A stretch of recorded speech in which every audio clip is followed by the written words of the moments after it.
আমি স্বপন কুমার মালিক কবিগুরু রবীন্দ্রনাথ ঠাকুরের কৃপণ কবিতাটা আবৃত্তি করছি। আমি ভিক্ষা করে ফিরতেছিলাম গ্রামের পথে পথে, তুমি তখন চলেছিলে তোমার স্বর্ণরথে। অপূর্ব এক স্বপ্ন সম লাগতেছিল চক্ষে মম, কি বিচিত্র শোভা তোমার, কি বিচিত্র সাজ।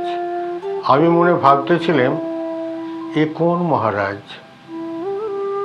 আজি শুভক্ষণে রাত পোহালে ভেবেছিলাম তবে, আজ আমারে দ্বারে দ্বারে ফিরতে নাই হবে। বাহির হতে নাই হতে কাহার দেখা পেলেম পথে, চলিতে রথ ধনধান্য ছড়াবে দুই ধারে। মুঠা মুঠা কুড়িয়ে নেব নেব ভারে ভারে। দেখি সহসা রথ থেমে গেল আমার কাছে এসে, আমার মুখপানে চেয়ে নামলে তুমি হেসে। দেখে মুখের প্রসন্নতা জুড়িয়ে গেল সকল ব্যথা।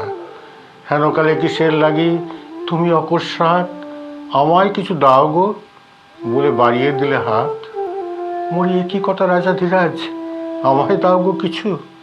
শুনে ক্ষণকালের তরে রইনু মাথা নিচু।